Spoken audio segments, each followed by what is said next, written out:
Today we talking about a glaucoma. Glaucoma is a group of eye disease.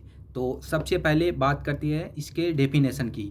तो देखो सबसे पहले जब आई का IOP इंट्रा ओकुलर प्रेशर ये बढ़ जाता है तो इसके कारण ऑप्टिक नर्व डैमेज हो जाती है। ऑप्टिक नर्व डैमेज होने से पेरीफेरल विजन लॉस देखने को मिलता है और इसको ही बोलते हैं अपन ग्लूकोमा। तो क्या होता है जब IOP इंट्रा ओकुलर प्रेशर बढ़ जाता है तो ऑप्टिक नर्व डैमेज हो जाती है और पेरीफेरल विजन लॉस देखने को मिलता है और इसको बोलते हैं अपन ग्लूकोमा।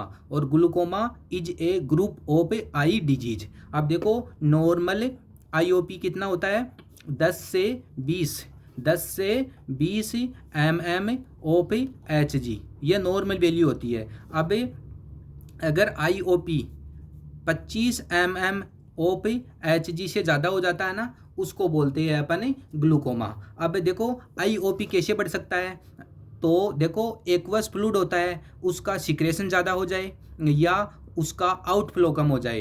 तो एक्वस फ्लूइड का सिक्रेशन ज़्यादा हो जाए या फिर आउटफ्लो कम हो जाए तो इसके कारण IOP बढ़ जाता है। IOP बढ़ने से ऑप्टिक नर्व डैमेज हो जाती है और पेरीफेरल विजन लॉस देखने को मिलता है और इसको बोलते हैं अपन ग्लूकोमा। अब देखो इसके टाइप देखो, कॉन्जेनाइटल ग्लूकोमा हो सकता है, ओपन एंगल ग्लूकोमा हो सकता है और क्लोज एंगल ग्लूकोमा और सेकेंडरी ग्लूकोमा। अब देखो ओपन एंगल ग्लूकोमा क्या होता है, इसमें aqueous fluid obstruction, aqueous fluid का ऑब्स्ट्रक्शन हो जाता है किसके द्वारा, लेंस और आइरिस के द्वारा, है ना, लेंस और आइरिस के द्वारा एक्वस फ्लूइड का ऑब्स्ट्रक्शन हो जाता है। जबकि क्लोज एंगल ग्लूकोमा में क्या होता है, ऑब्स्ट्रक्शन हो जाता है किसके द्वारा, आइरिस के द्वारा। तो ओपन एंगल में तो लेंस और आइरिस के द्वारा और क्लोज एंगल में आइरिस के द्वारा। तो ये हो गए इसके टाइप। नेक्स्ट बात करते हैं कोज। तो क्या क्या कारण हो सकते हैं, जेनेटिक हो सकता है ना, इसीलिए इसका एक टाइप होता है कॉन्जेनाइटल ग्लूकोमा। और फिर हाइपरटेंशन, आई ट्रोमा हो सकता है, ओकुलर सर्जरी, डायबिटीज़ के कारण, या हेडेक, या फिर लंबे समय से स्टेरॉइड यूज में ले रहा है तो उसके कारण भी ग्लूकोमा देखने को मिल सकता है। फिर बात करते हैं अपन सिम्टम की। तो देखो माइल्ड आई पेन देखने को मिलेगा, आई में रेडनेस देखने को मिलेगी, हेडेक देखने को मिलेगा, लॉस ऑफ विजन, फोटोफोबिया और एडिमेटस कॉर्निया देखने को भी मिल सकता है।